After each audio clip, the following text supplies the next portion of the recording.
evolution of feathers, perhaps. This intriguing image, in the experimental unclassified category, received an excellence in the 2023 National Image Salon of the Professional Photographers of Canada, also known as PPOC. It was also inducted into the Lone Collection. In the regionals, it received a merit in the BC Salon and an excellence in the Prairie Salon. Curious to find out how this was created? Well, so am I. Let's find out from the maker, Alexandra Morrison, how this was created.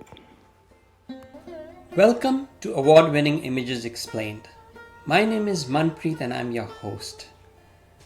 Today, we have a very special guest, Alexandra Morrison, who's a professional photographer from Peachland in BC. She has a unique approach to capturing the beauty of nature or creating alternative visions of the world, mixing traditional painting, digital art, and photography. Her images, besides receiving awards and accolades and being published, are also available to purchase at us as art prints.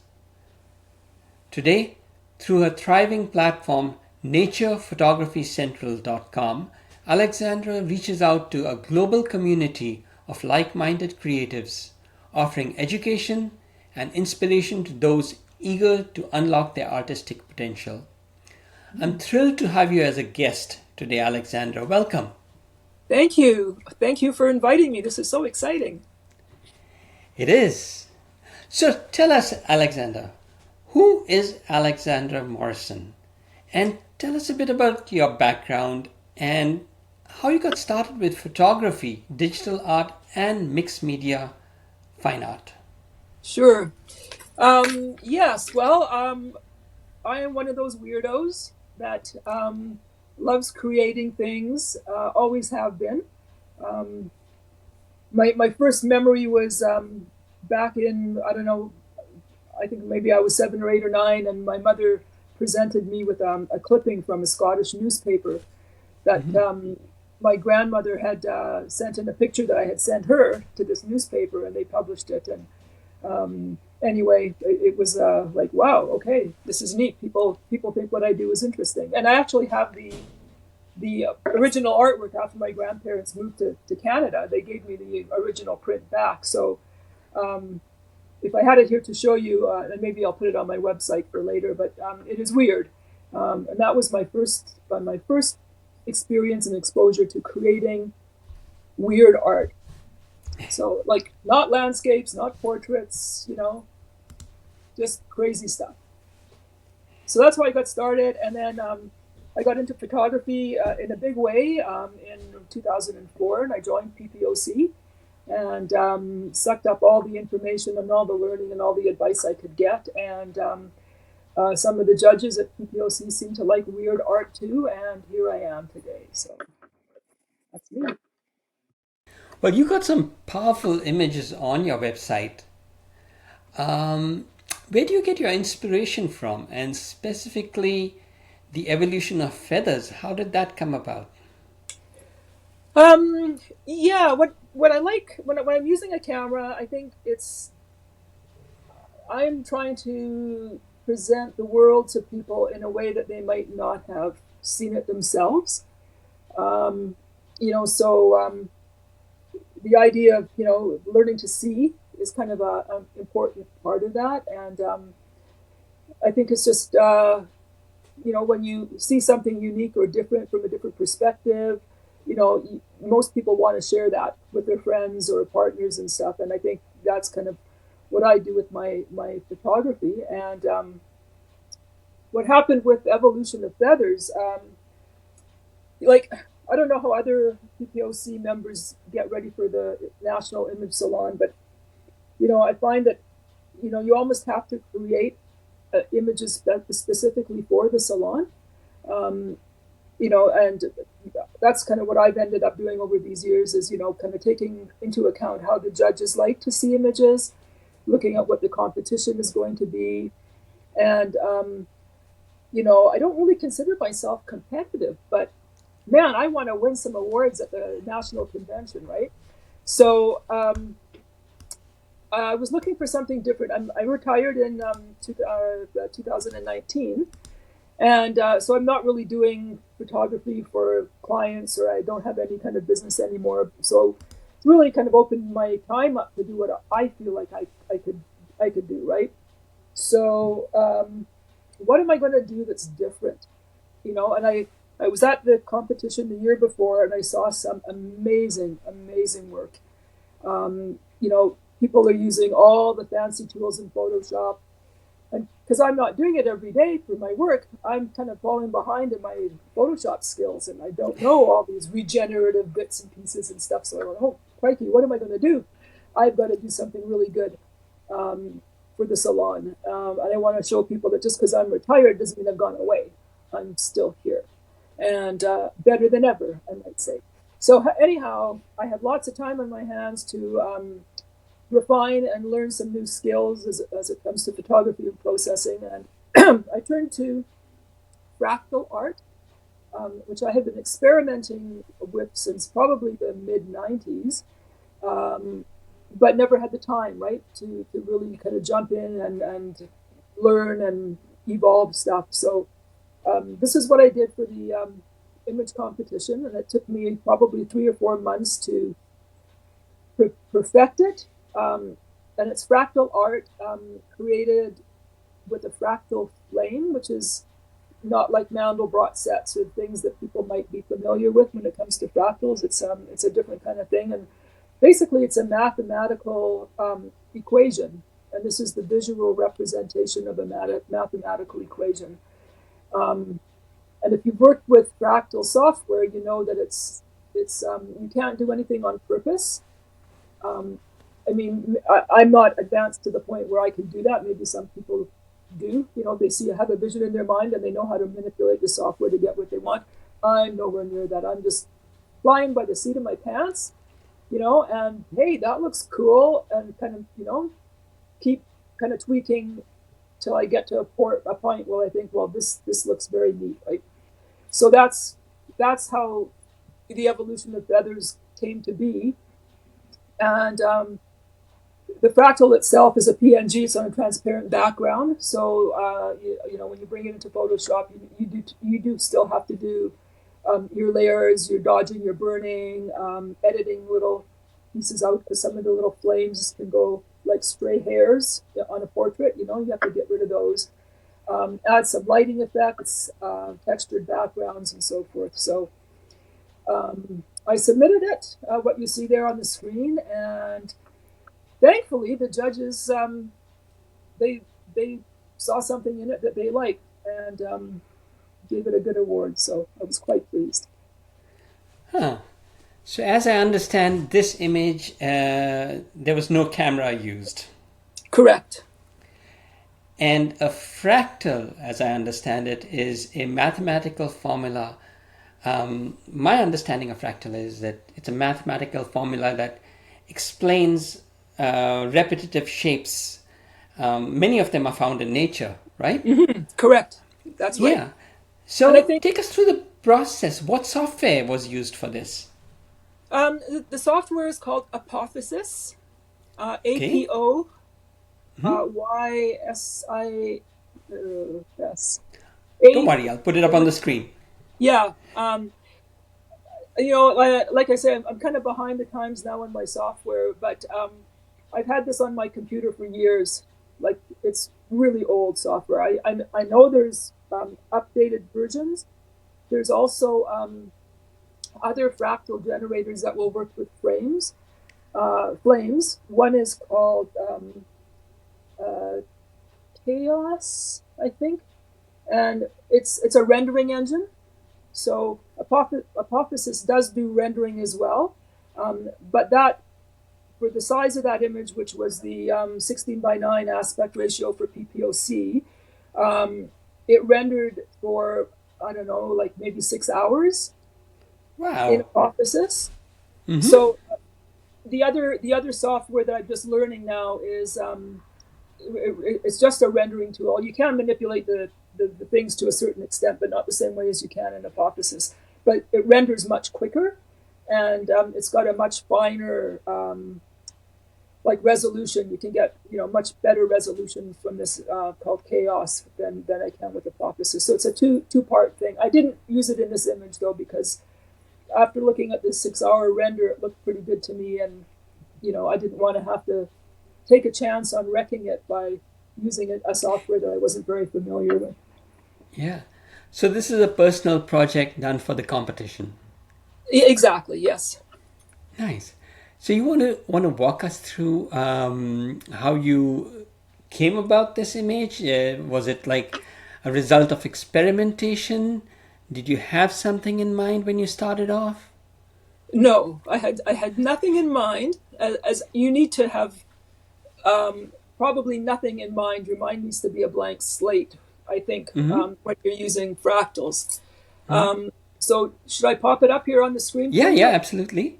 Let's So this is how a fractal flame usually starts. Um, yeah, I'll just go through kind of the sort of overall process first, just so Uh-huh. people have an idea of what we're looking at. Yeah.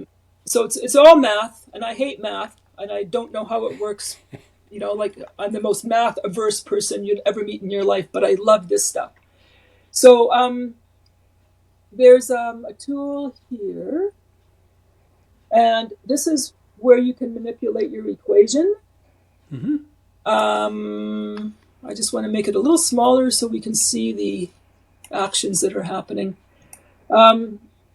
So these are a plane in space, Mm-hmm. and for hypothesis anyway, they take the shape of triangles um, for us to be able to manipulate the image. So if you look at the little box, like right up here, it's Mm-hmm. a real quick preview of what your image is looking like. Ah. So I've got it set on the lowest possible resolution, so it generates fast on the screen. Yeah. If I'm going to be doing this purposely for a print or something, then I would put the resolution up, and that's when it would take like 3 minutes to do a 500 pixel render. And if it Mm-hmm. looks good and I like it, then I would set it to do like a 3,000 pixels or 4,000 pixels, which would take days. So then you just play around with these coordinates. Mm-hmm. So you see something interesting happening. Like that looks kind of cool Mm-hmm. in that little window. And then you let it regenerate. And you can see something. Like I Ah. see maybe a flower might be forming there or something. So then I can try some of these other ones and see what they do, because each one Mm-hmm. has a different function. So there's a kind of a spiral thing happening there. So again, this is like, as a spectator sport, it's pretty boring. Um, but what you're looking for is patterns to evolve and develop. Like, Uh-huh. you know, if you can see that, Yeah. it'll pop up big on the screen. Right. So you do Boom. have some amount of control. Oh, totally. You Yeah. totally do. Mm-hmm. Um, you can also do even more precise changes by typing number values into this area here. So that will Okay. change the parameters of the mathematical equation. Okay. So if you So have the numbers ahead of time, you can repeat the process. correct. Yeah. Okay. So that's how you would save your file as such. Yeah. You save it as an image, as a PNG, but Mm-hmm. you can also save your equation Mm-hmm. so that you can put it back on the screen again and look at it. Nice. So I just if I this one doesn't. I mean, it could be interesting. I could follow this path too, right? I could Mm-hmm. see neat stuff happening there in that little box. But Right. if I wanted to stick to the flower motif that seems to be developing, Mm-hmm. um, I know that I have to work with the one in the middle. So that looks kind of Right. cool Well, look at too. that. Yeah. So now I'm seeing all sorts of weird things in this pattern, right? And this is how evolution of feathers came to be. Like this is the equation that I used for evolution of Yep. feathers. But I can't tell you what I did because I didn't record my Yeah. So, but steps. this is the process you used.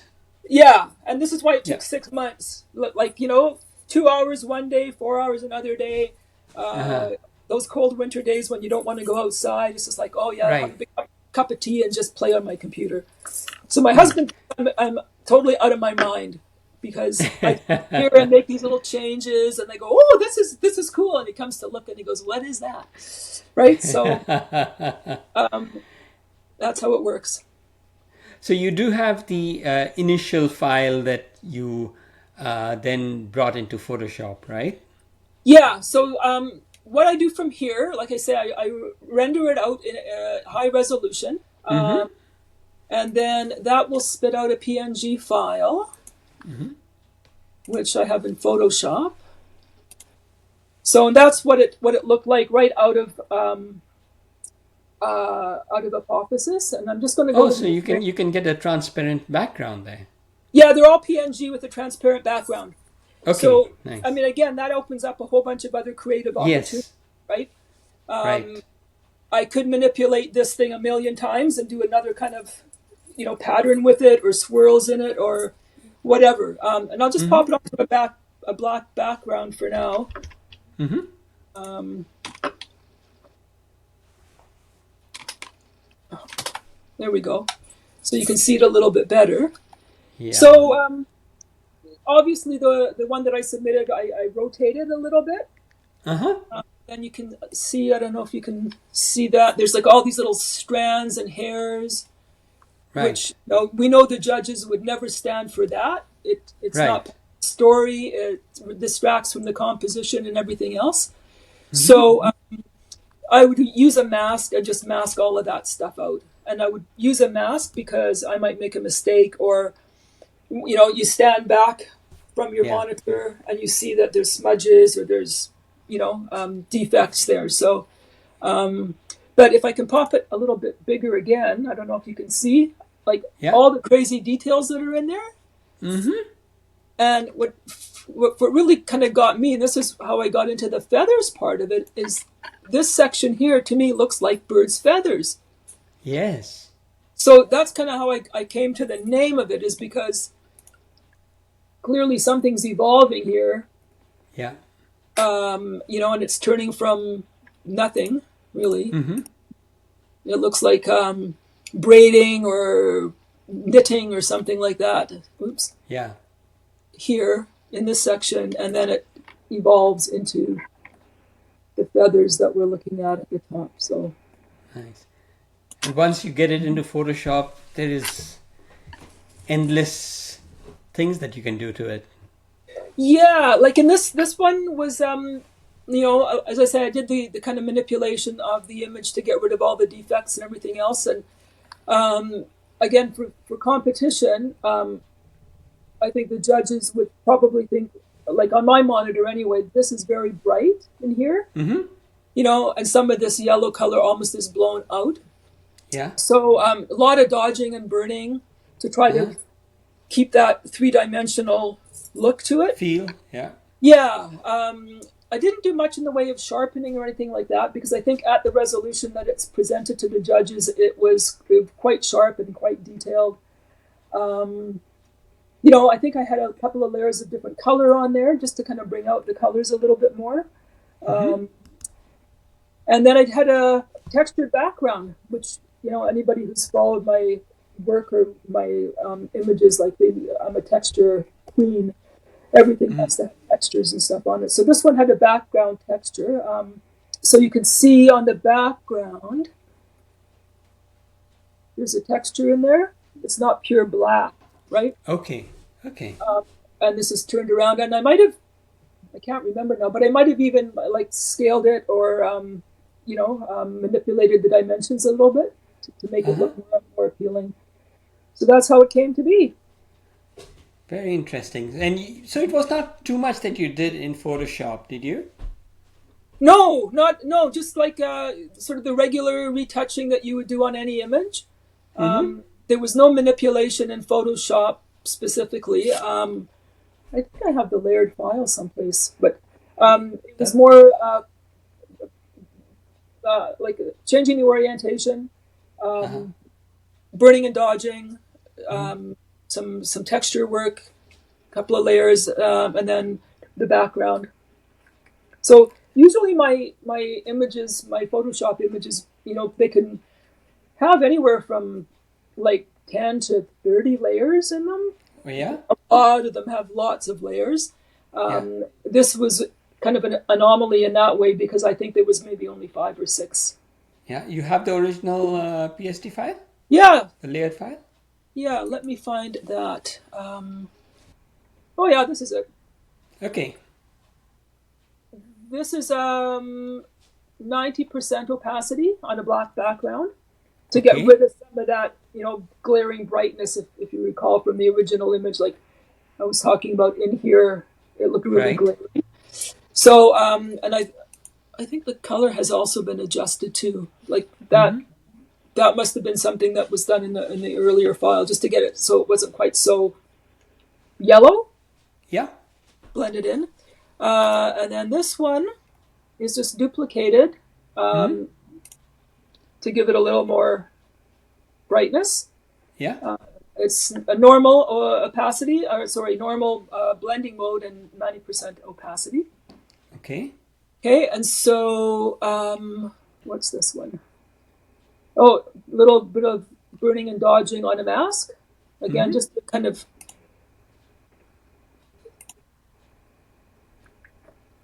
give it some focus. Mm-hmm. So the light is, instead of being all bright all over the Mm-hmm. place, where you'd wanting the judges to look. Mm-hmm. So taking advantage of the swirling, it seemed to me that these were kind of like leading lines leading you into the vortex. Right. So then I decided to make this kind of this central point of focus by being the Mm-hmm. brightest part. Mm-hmm. Okay, this is just the haircut, I would call it, taking out all the like if you look in here, this Yeah. is just masking Yeah. out of some of those flyaway things. Mm-hmm. This one, don't know what that was. I think these were just. Oh, okay. So right in here, Mm-hmm. I did some burning and dodging. Okay. Can you see that? Really minor, but I know how the judges are, right? Right. They're and for all of the judges who may watch this, like I Yeah. pay attention, right? And then there's been so many images that I've submitted. I think they're Mm-hmm. great, and then they'll find one little thing that Mm. is Yeah. not great. So Yes. I do pay attention to that. And even this last weekend, I was watching the judging from the Alberta image Mm-hmm. competition, Yeah. taking notes like crazy.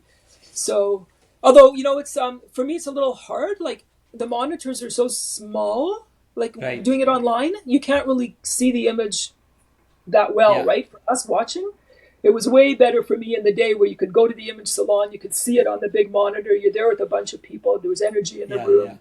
I loved that. But anyway, yeah. So then, what else did I do in this one? This was nothing. This Mm-hmm. was like I usually try to flip the image to see what compositionally which way it might be good. Uh-huh. My the first competition I entered, um, a lovely man who became a good friend, Ron Gill Fillon from Tech Block High School in Winnipeg, Mm-hmm. was looking at a bunch of my images for the salon. And after he looked at 3 of them, he just looked at me and he said, "You're left-handed, aren't you?" And I said, "How did you know that?" And he goes, "Well, your images are all backwards. The composition is backwards." So ever since he told me that, and I'm aware of, maybe some weird wiring in my brain or something, I flipped them. to see if I got it right? And usually if I flip them, I go, wow, it's so much better being flipped than it is the way that I took the photo. So Right. I do that a lot with all of my Okay. flip them. Yeah. And you got two layers below the image. That's the texture? Yeah, so these would be the background. I'll go back to, the right size. Bring it up here. Now, actually, this for me was the hardest part. Because you don't want the background to be distracting. Mm-hmm. You want to complement the image in some way. But, for the competition, that's taken into account by the judges. So it counts just as much as your image counts, right? If the Yes. background is flawed or the background isn't proper color harmony, or if it takes away from the story, takes away from the impact, it can be really devastating to your image. Like, this could be good, could be wonderful, right? But then the background, takes away from it. So Yes. this took me a long time. So I do have a lot of textures, so I can play around with them. I think so complementary color to orange is a kind of a green color. Yeah. So let's take that one. This is the dodging and burning.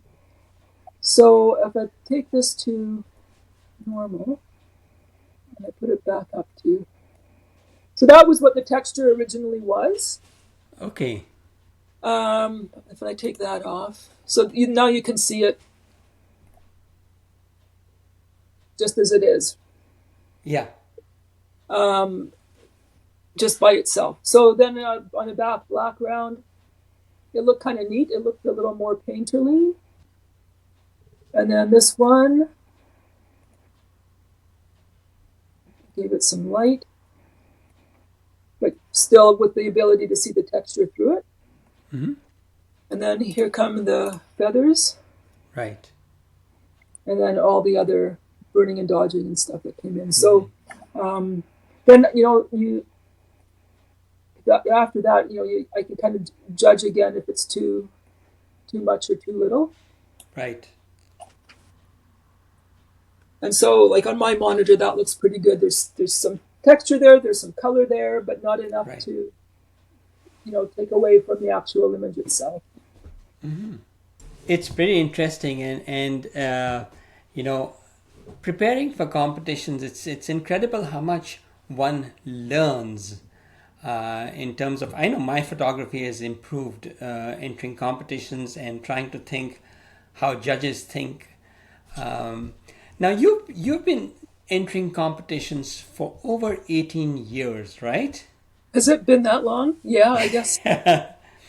You obviously have benefited from it, because you're still regularly aiming for the awards. Now, how has this been a benefit to you personally, in your work, in your artistic work, as well as professionally in your business? Yeah, that's a good question. My photography in my business wasn't a huge part of it. And most of the stuff that I've done has been my own personal projects. And really it's, like any artist, you're in the studio painting, or I'm, on my computer with Photoshop, and I have to do that. I have to create something. And if people like it, they can buy it. If they don't like it, that's okay too. So that's kind of how it was as part of my business. Although, there was photography involved for product shots for websites and catalog shots and that kind of stuff. So, but that really wasn't the main part of it. So I did have the luxury really of kind of doing what I wanted to do with photography. About, I don't know, maybe 3 or 4 years before I retired, I was a Google photographer doing street view inside interiors for businesses. So again, not much artistic in there. Like, you have to follow the formula, and but it was a cool thing at the time, and businesses wanted that. So I think what happens when you tell people that you've won awards, or if you put the fact that you have awards and accreditations on your website, I think people just have another level of assurance. Right. that you know what you're doing, and you know, not that us as photographers are celebrities by any stretch, although some of us can be, for sure. But that kind of you know, celebrity culture kind of comes into play. Like if you've got awards, if you've been published, if you know you've got YouTube videos on a channel, people think that's like they want to be associated with people who are successful, right? And Credibility. see, yeah, they see that if you've got awards and you've got accreditations and you're in a national competition and you've won something there, you must be good. You know what I mean? So that's what happens in my world. And now I'm kind of just doing workshops and uh, helping out as a volunteer with some of the groups in Peachland. But you know, as soon as you say like you're an award-winning photographer, or you're a photographer of the year, automatically it's like people might not know a thing about photography or about art, but Yeah. they will like what you do Yeah. because you've proven that you're good to your Yeah. Yeah. peers, right?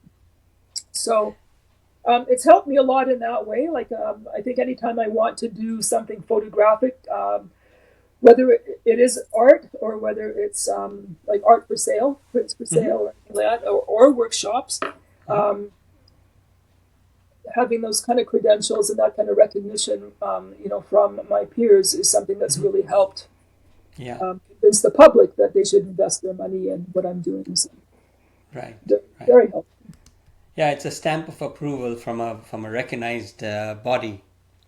Absolutely. And Yeah. even though Now some people you've might not know what PPOC is, yeah. like they, you know, but you say it's like the Professional Association of Photographers. They understand the concept, right? Yes. And that's Yes. enough. Sometimes it's Right. you know, Canadian professional photographers. I'm like, Right. oh wow, wow. So now our audience consists mostly of photographers and artists wanting to learn new ways of doing things. If you could speak to them face to face and ask them one question, what would that question be? And they can always come and answer in the comments. Oh, okay. Well, if you are an artist, and if you're, I think if you're watching Manpreet's channel, you probably have to be an artist because I've looked at your videos and all the photographers you've interviewed have been phenomenal. So um, most artists are pretty humble and pretty, like maybe introverted in a way, but um, you still want to leave an imprint on the world when you're gone. Mm-hmm. And all the things that we create will be here in some format long after we're gone. So I would ask them what your legacy, what would you like your legacy to be regarding the creations that you've made? Would you know how would you want people to receive your art long after you're gone? Yeah, that's Have a you deep changed? thought. Well, you know, I mean, I think Yeah. it's like we're you know immortal, but the art can be eternal. Like Yes, it's true. Van Gogh and Picasso, the old masters, Yeah. Joseph Karsh, you know, immortal Yeah. work, you know, Yeah. even though they're Yeah, gone. it's true. We have limited time here, but our art can live on. Yeah. So, True. what would you like your legacy to be for your art? Yeah. Yeah, that's profound. Now, where can our viewers see more of your work or reach you if they need to, Yeah. commission you or something? Yes. Yeah. Well, Alexandra-Morrison.com Mm-hmm. is my portfolio website, Mm-hmm. and they can contact me through that website. I'm on Instagram as Okay. my handle there is the nature photog, Okay. and I have a Facebook page, Alexandra Morrison, Master of Photographic Arts. Yeah, I'll put So all these in the show notes as well. yeah, yeah. So I'm out Well, there. You can find me. oh, well, thank you so much for sharing your knowledge, your experience with all of us. It's been great speaking with you, Alexandra. Well, thank you for the invitation. It's been wonderful. Yeah, thank you. Well, and if you've liked this video, make sure to give it a like and don't forget to subscribe. Till next time, thank you.